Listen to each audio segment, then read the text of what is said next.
I've got 4 tips that I think any person looking to go into business or looking to be an entrepreneur, be a founder, should know if you're under the age of 30, because it's a totally different game and a totally different field that you're playing in. If you don't have that credibility or that experience, if you don't have that, hey, I'm 45, I've built 3 or 4 businesses, and you need to respect me because of X, Y, Z. When you're under the age of 30, you have to earn every piece of respect. You have to earn every ear that listens to you. You have to earn the fact that your employees will follow you when you're making risky calls. You've got to earn the fact that when you tell them to do something that they don't believe in, that they think it might be somewhere else, you've got to earn the respect that they know that you've weighed out all the options and you're doing what's best. So I want to try to give you guys some tips on things that I've found throughout that time. So one of the biggest ones for me was starting off, you have to decide what type of business you're building, okay? Because consistency is key as a leader. And I see a lot of people start their businesses without an end goal in sight, and that is the trickiest thing of all. So when you're looking at this, I look at 3 different types of businesses. You've got your lifestyle businesses, and your lifestyle businesses are the ones that are relatively smaller. It's not necessary that they're smaller, but typically they're profitable out of day one. You're only really investing your profits in the business, and it's something that, could be anything from, maybe 1 to 5 employees. And nowadays there's, 5 employee companies doing $50 million, right? I wouldn't necessarily call that a lifestyle business, but these are more of the smaller scale typically, and you're not going to go raise a bunch of money for it. You're just going to grow at an organic pace. And it's typically, you look at this when you look at some various drop shipping companies, consulting companies, things like that. All right. Then the next stage is your venture businesses. All right. Now, venture-backed businesses are businesses where pretty much you get that old, Silicon Valley mantra of growth at all costs. These are businesses that you are going to have an idea, have a business model, and realize that if you want to be successful in it, you have to move quickly. You're going to bring in all the staff. You want to bring in all the team. You're going to burn money every single month to reach a certain growth trajectory in which then you will flip the switch and try to focus on building a sustainable business. And that's typically the venture model. So you'll be raising a lot of money to do this. You'll be in the red for a long time, but you'll be pretty much growing very aggressively, very quickly. And typically the end game here for a founder is a quick acquisition. So, it could be, 1 to 5 years. And the whole idea here is that they want to focus on building the business as quick as they can and then getting acquired. Finally, you've got the legacy/empire style businesses.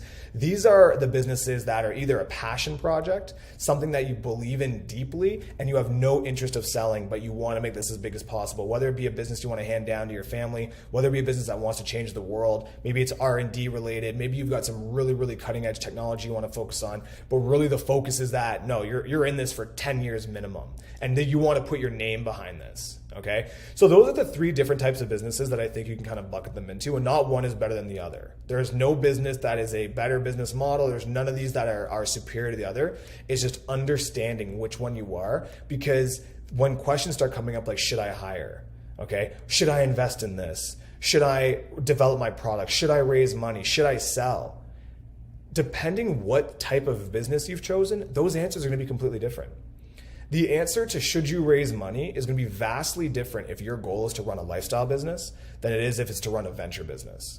Okay, so if you're asking for advice, or you're doing first of all the one right thing, which is asking for advice. But if you're asking for advice from people and you don't understand what type of business you want to build, you could be getting led in the wrong direction, because you're getting advice on businesses, or you're getting advice for a business that is a venture business or a legacy style business. Okay, so it's really important that you understand what type of business that you want to build, because when you do start hiring people, you need to know that. You need to tell and be able to give a guiding star to your team members and tell them this is what we're going after. Because if you don't know where you're going, if you don't know what the end game is for your business, it'll be very difficult to have people respect you as a founder, as a leader, as a CEO. All right. So give up the superstar mentality. And I think this is really relevant for people age, 18 to 30. So in that age group, especially if you're coming from the sales, and my background, I did a background in sales. Typically it's a very competitive. It's very dog eat dog. There are very few BDR roles or very few sales roles that aren't very, very competitive, where you want to be the number one superstar.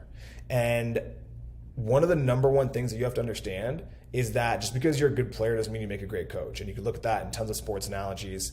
And the understanding is that if you're a superstar, typically it's you, like it's me. You're always focused on being number one. You want to outshine everybody and you want to do that. And that's great on a sales team. And that's great as an employee. To be honest, there's nothing wrong with being competitive as an employee and wanting to go after it.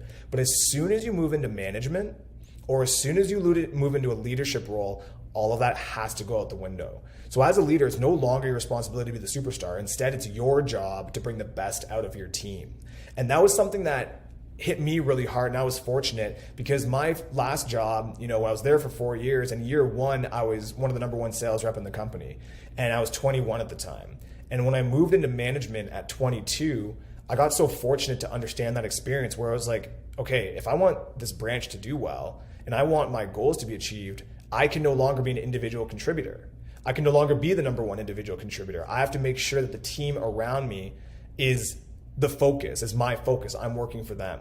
And that's something you have to understand, is that if you want to be a leader, your employees are not working for you, you're working for them. So if you want to be that superstar, if you want to be that rock star, you really got to reevaluate what type of role you want to have in your business if you want to be a leader or not. Leading by example is one thing, but being the number one and trying to always take the spotlight and be the front and center and take all of the, all the glory and whatever you're going after is not going to work, especially if you're trying to manage under the age of 30.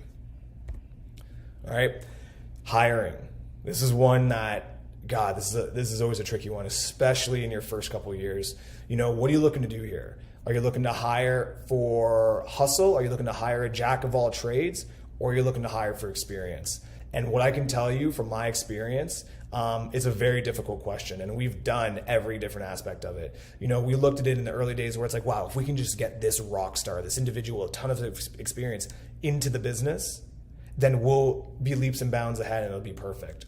And you hear it all the time. Hire someone for where you're going to be in 2 years, right? Hire someone that can grow into that role. And personally, I think that's completely wrong, because who's to say that you're going to get to that 2-year mark if you are doing hires 2 years out? Hiring someone with experience, someone who's used to an organization that would have 2 years out the type of process and procedures and culture in place. For me, in the early days, what you need more than anything, what you need more than experience, is hustle. You need people that are going to ride and die for your business. And whether that be friends, whether that be family, you always hear, don't hire friends, don't hire family. Well, my first 10 employees were friends and family. And I'm pretty much here standing telling you guys that if you can't work with friends and family, it's probably a you thing, not necessarily a them thing. So don't discount hiring friends and family early on because you hear people say it's a bad thing. If you treat your team well, especially your friends and family, they will be the make or break between what gets you to that point. So if you're looking to hire, don't go for that super high-end executive. Don't go for that individual. Go for someone that is going to come in and day out, okay? Because if you get that executive, or if you get that really high-end hire, someone who's trying to say that, hey, I can help take you to the next level, I just need this much more, they're the 9-to-5ers. They're the ones that check out at 5 o'clock. They don't respond to you on the weekend. When you have a crisis and you have to be at the warehouse, or you have a crisis and your platform is crashing, those aren't the ones that are going to pick up the phone at 9 o'clock, 10 o'clock, 11 o'clock at night. You want to hire those people in the early days, because really just getting through your first year, getting through your infrastructure phase, figuring out how to understand the business, that's your priority number one. And yes, experience can help solve some problems for you, but at the end of the day, you need the hustle. You need people that are like that. So my personal recommendation is, in the early days, especially year one, you want to hire people that care about your business, they share your vision, and that are going to go above and beyond for the business, even if they don't have all the experience in the world. And then last but not least, this one's a really tricky one, making decisions as a leader, okay?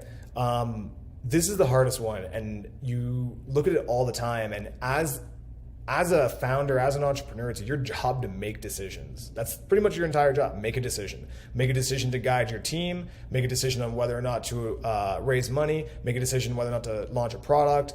All these different decisions. And I've seen it and I've experienced it so many times where you get this decision paralysis, you have no idea what to do. And it wasn't until last year, so this is a recent lesson for me, that I started understanding that the quality of my decisions obviously directly impact my team, but instead of spending a lot of time thinking about a decision, you gotta shift that mentality and look at it more like this. If you've got decision A and decision B, okay, it doesn't matter which one you choose. Your job is to make the best of the decision that you did make. So instead of living trying to figure out what should I do, and overthinking it, make a decision and then make the best out of that decision. So when you look at it, even if you just chose option A and it turned out that, damn, option A was not as good as option B, okay? It sets you back a little bit further. No problem. You're in option A now. Don't dwell on what option B could have been. Make option A better than option B.